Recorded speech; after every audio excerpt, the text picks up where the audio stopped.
Hello, I'm Professor JT of superunconscious.com. I'm a master hypnotist and hypnotherapist. I like to do shows, comedy hypnosis shows. I do online hypnotherapy worldwide, and I'm basically waiting for folks to come in and join me with their questions. So if you've got any questions out there, please go ahead and click on the open seat, join me, and let's have a discussion. Otherwise, just for a minute, I want to talk about what I just did. Last month and the beginning of this month, I was on a cruise for 2 weeks from Sydney to Singapore. And during that cruise, we had a wonderful time. I did a number of classes, as you can see in the pictures there. I hypnotized probably somewhere in the neighborhood of 150 people in several classes going on. Basically were being trained in how to do their own self-hypnosis. The group in the lower corner there, the young men were a demonstration for the others to follow. And we had a lot of fun with that. Then my friend Matt Hale was the hypnotist on stage, doing basically what I would like to do. So he's trying to work his way out of it a little bit, and I'm trying to work my way into it. So we're making out a deal if we can. So, of course, I've got my smoke-free program for those of you who would like to stop smoking. It's a one-time hypnosis blast that will get you free from tobacco, guaranteed. I do other kinds of online therapy as well, but I have the most fun doing these shows. I call them themed hypnosis, where I take people and hypnotize them and turn them into a kind of an actor. And the actor is going to do a variety of things based on whatever they were told.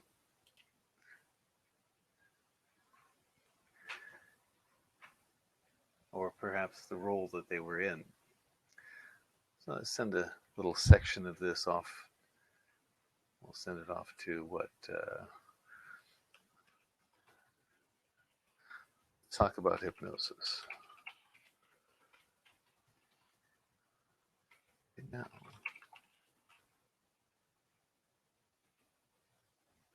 it's interesting how Blab keeps adding new features, like sharing the last 30 seconds of this.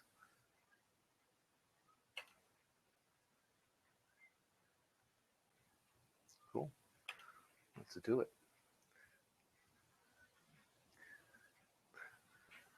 I sometimes wonder how Blab's going to make money. So far, maybe they haven't, but I sure hope they keep going because it's a lot of good for me and for my people, clients and such. So how about you guys? You want to ask me a question about hypnosis? Come on, jump in here. If not, well, I'll just briefly talk about what hypnosis is and what it does. Hypnosis is just simply a way for you to communicate with other parts of your mind that you don't normally communicate with. What we call the conscious mind is only a very, very small part of our mind, and the rest of it is unconscious. I like to use the analogy of a bunch of grapes, where the conscious mind is simply one of the bunch of grapes, and the other grapes are pre-programmed, pre-trained, if you will, to do various tasks all by themselves without any input from you. Sometimes they get trained to do things that are not really what we want to do anymore. They might have been useful in the past, but they're no longer useful. Things like smoking cigarettes that might have been useful in the past for building socialization and holding us into groups are not really useful anymore. So basically that out-of-date program, if you will, can be improved and reprogrammed by the use of hypnosis. There are a number of other processes that do work to touch the unconscious mind, meditation, prayer, among others. The one that we use the most these days is hypnosis because it probably sounds the most scientific, and every culture uses whatever it thinks is the appropriate tool for the time. If you go to some other cultures that are much more spiritual in nature than ours, they still use a lot of meditation and such, whereas we less spiritual people may need something slightly different as the ritual to help us make change. It doesn't really matter because as long as we're using the right procedures to make those changes, in this case with hypnosis, those changes can become permanent. They become permanent in the same way that you would train yourself to do anything, like ride a bicycle, drive a car, go swimming. These are things that you don't easily forget.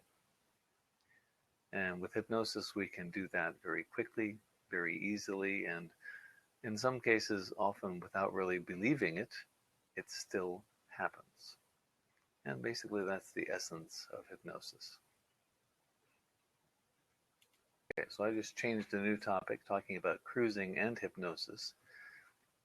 Basically, I love going on cruises.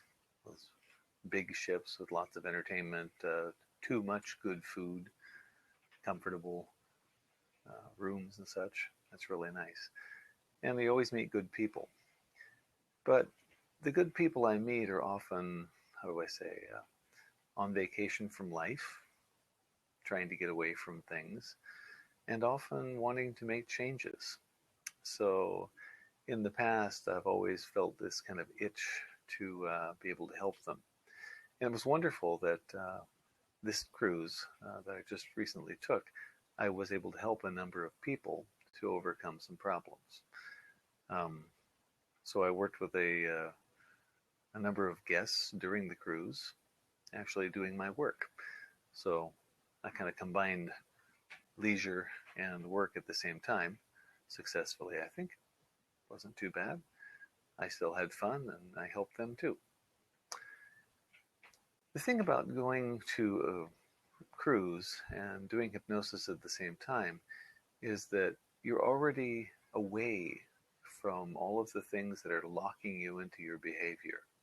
You're away from all of the reinforcers that would normally serve to keep you doing whatever it was you were doing you didn't like. So by making a change on a cruise, it's much easier to break that pattern. It's much easier to make that change. And then once the change has been made, going back to your usual situation won't affect it at all because the reinforcers have been out of play during the time of the change. They weren't able to interfere with what was going on. They weren't able to change what should have been happening as far as making an improvement. So it's something I find very interesting that in a new situation, we often make changes better. It's not new. I mean, this is something that's been known for thousands of years. If anybody's ever been in the military, what do? They stick you in the military, they send you off to boot camp, they train the heck out of you, they separate you from your family, they tell you you're nobody, they isolate you from all of the reinforcers of your old behavior. Then they train you with what they want you to know, with what they want you to be, with what they want you to do. At the end of the training, you're allowed to return back home, but you're not the same person. You're not the same person who left. It's the same thing I can achieve in hypnosis. I'm sending a person home who's not the same person they were when they got on that cruise ship. But they've improved. They haven't become some mighty warrior. But they've made the changes that they've wanted to make and been unable to make. And now they'll stick. They'll stay. And they can even fight against any sort of old reinforcers because of that change of setting, change of location, that took place during the change. It helps them out. So that's why cruising and hypnosis can be a good combination. So something I'd like to do in the future is I'd like to do shows on the ships. But at the same time, in between the shows, I wouldn't mind helping people by giving the classes, such as the classes I was giving on the last cruise. And at the same time, I would like to be able to do therapy and help people make changes to improve their lives and to keep things going forward for them.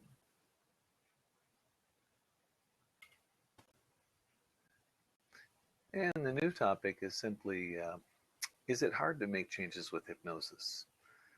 A lot of people kind of think that, becoming hypnotized, you're being forced by someone else to do something, and that's not the case. But as soon as I teach people that's not the case, you're still doing it with your own mind, they immediately think, hypnosis might not be that useful. Because after all, I can't do it. How can putting me into hypnosis and just allowing me to do what I want help me do it? It's a good question. But the answer is that, yes, you can't do it with your conscious mind. You've been trying to force everything with your conscious mind. And all I'm doing is guiding you and leading you to use your unconscious mind better to achieve what you want. So the hypnosis itself is not the question. We can easily get you into hypnosis. We can easily get pretty much anybody into hypnosis, despite all of the legends and myths about, some people cannot be hypnotized. No, that's not true. If you're willing to be hypnotized, I can hypnotize you. But once you're in hypnosis, then what use is it? Well, I can guide you to how to overcome your unconscious mind's reluctance to change by convincing it that that's really what's best for you. And once you have begun to make the changes, it doesn't matter whether you remain in hypnosis or not. I let you come back out to your normal life because your unconscious has learned something new.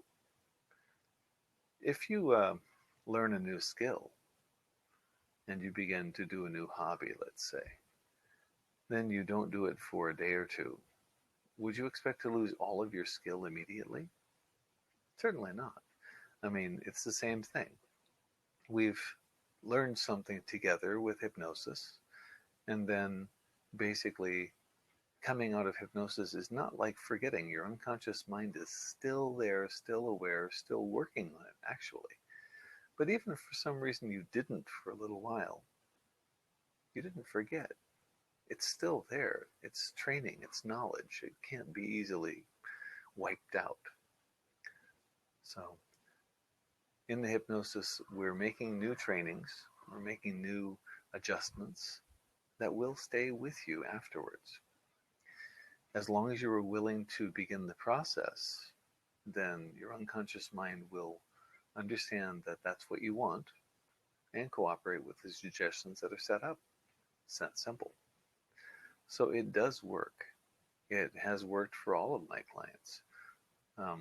I frankly am very proud of the fact that I haven't had a great deal of people who didn't respond or didn't want to get into things. I have had a few people who kind of halfway did the hypnosis, and well, if you halfway cooperate with me, you're going to get halfway results, or maybe none. Anybody who cooperated with me and was working completely to do what I said made the changes that they wanted. There is one caveat there, though. There's one thing to be wary of. I'm only working with your unconscious mind.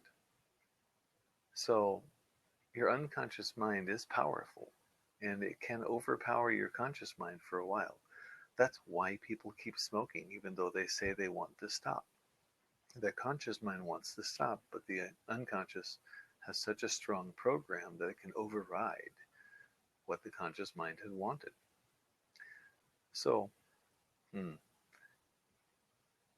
people think, okay, I've had hypnosis. Now everything will be perfect. I can just forget about it and eat as much as I want or whatever. No, you still have to be monitoring your conscious mind. I can't control that. If you consciously decide to go and wolf down half of a cheesecake after asking me to put in suggestions for you to lose weight, you're telling your unconscious that that wasn't important. You're undoing the work we did together.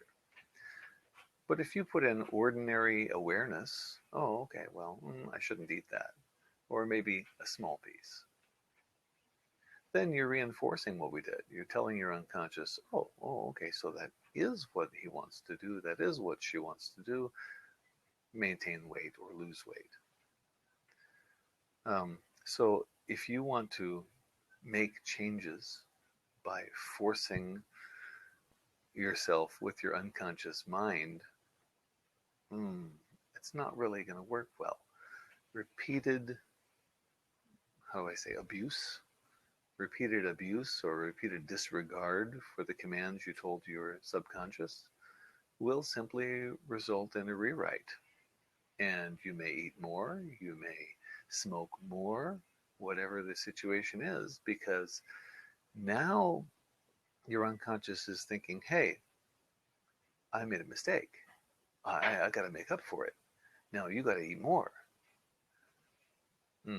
That's the thing to be careful of after hypnosis. Keep your conscious mind clear. Make sure you're motivated and you're ready to do it. What the hypnosis is going to do is prevent any sort of craving, prevent any sort of unconscious action taking you toward whatever you didn't want. So the person who was a smoker and they wake up halfway in the morning and they grab a cigarette and start lighting it up without even thinking about it, they have a lit cigarette in their hand and puffing on it. That's unconscious. In the hypnotic session, we'll break that. And if the person realizes, oh, hey, great, I'm not smoking anymore, and continues to support it by not consciously grabbing any cigarettes, by not consciously being around tobacco, then it'll all reinforce itself and you'll do great. But if the person says, I'm pissed off at my boss, I need a cigarette, and they grab a cigarette consciously and they force themselves to smoke that cigarette despite the fact that they have this nagging feeling they shouldn't be, well, they're undoing all the work we just did. And I'm not being responsible for that because that's your conscious mind at work. You have control of your conscious mind. We didn't work with that. Anyway, so it's easy to make changes. You do have to make sure you maintain the changes. After all, you have control of your life, not me. So that's the thing that I think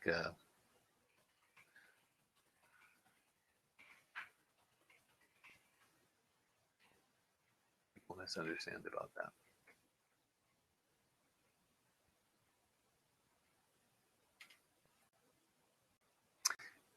Now I'm going to rant a little about something that basically a lot of beginners or a lot of people who are generally interested in hypnosis seem to misunderstand. And that's about inductions. First of all, what is a hypnotic induction? A hypnotic induction is any method whatsoever of getting someone into a hypnotic state. That is to say, an altered state where the person has a heightened awareness, heightened focus, and sometimes they look like they're asleep, but not always. So a heightened state of focus and awareness is what I would call hypnosis. So how do you get someone into a heightened state of focus and awareness? May sound very simple, but the idea is you ask. There are some tricky methods, but the main way is you simply ask someone, here, look at this. I want you to keep staring at that. And as long as you keep staring at that, listen to my voice. And while you're staring at that, listening to my voice, Bada, bada, bada. Okay. Doesn't matter what the technique particularly is. I'm asking the person to follow my suggestions. I'm directing them in a way that leads them to focus on this, and then focus on this, and focus on this. And I give them several different things to focus on. Usual visual, something to see. Audio, something to listen to. My voice isn't, of course, the normal thing. And usually I'll go with something kinesthetic as well, that is something to feel. One reason I love to do hypnosis on a ship is that the ship is always moving, especially if there's a noticeable rocking to the ship. Then I tell them to be sensitive to the rocking. Gives me something very easy, kinesthetic, to focus on. So why does focusing on something lead you into a hypnotic state? That question is one we probably haven't been able to answer yet. Neuroscientists are trying to figure out, A, what is a hypnotic state? B, how do you get people into it? And C, why on earth do they do it? And they haven't really found any of those yet. They have been able to show that there is such a thing as a hypnotic state, but they have not been able to show exactly what it is yet. Okay. There's a lovely little study here. I'll copy and paste into the links. Brain imaging studies of the hypnotic modulation of pain sensation and pain effect. Translation was that they were able to map what happened to the brain under hypnosis during a pain sensation, as opposed to what happened to the brain when not in a hypnotic state. And they could show that the pain had been affected by the hypnotic state. Quite fascinating. So the question being, inductions, how do you get someone into that? Like I said, ask is the number one way. Have people follow you. You'll always have these people saying, how do I get girls with hypnosis? How do I force someone to buy my product with hypnosis? You don't. Simple enough. You can lead them into a state of hypnosis and then try to do something like that. But there's always a part of the mind watching over what they're doing. And as long as it doesn't object to what you're doing, yeah, you can do it. The question is, something popped up. The question is, after you ask them to do something they didn't want to do, what happens? Usually they wake up. Usually they come out of it.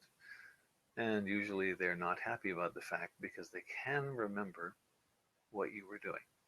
They do remember and will remember what you were up to. And that's not exactly good for you. So I don't recommend it.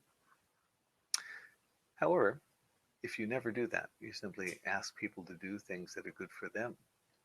Ask people to do things that help them, which is the whole point in therapy, of course. And on stage, well, we're having fun. So I'm asking them, do they want to have fun? If they want to have more fun, do what I suggest. We'll all have a great time together. And that works very well. Very few people feel a little too embarrassed, or they drop out for some reason. I'm asking them to do some particular task that they don't want to do. And that's fine. That was their protective mind, what I call the guardian, taking over and dragging them out of the situation. If I had seen it coming, and sometimes I do, then I will stop the suggestion, change it, modify it for that person. In therapy, of course, we do this all the time. Whereas in stage shows, pretty much the idea is you cut that person out because they weren't following exactly what you said. So that's how they trim the number of people on the stage show. We'll get into that for the next topic, I think. And that's an interesting topic by itself. Stage versus therapeutic hypnosis. What are the differences? Normally in therapeutic hypnosis, I do a lot of basically permissive. I'm asking the person do this, asking the person do that, and they're following along because it seems like the right thing to do. Um, Basically, I'm saying you might do this, you might do that. This might happen, that might happen. And as various things occur, I simply notice what they are, tell the person good job, and keep moving and lead them from suggestion to suggestion. They have to accept each one, and as they accept it, I lead to the next one and flowing in a proper direction to make their therapeutic change. On a stage, it's quite different. We're not working one-to-one. We can't spend so much time adjusting. I mean, I'd have a 3-hour show if I was trying to do that for 20 people. Instead, I've got 20 people on stage, and I do rapid fire commands. I don't ask them to raise their hand. I tell them their hand is raising up.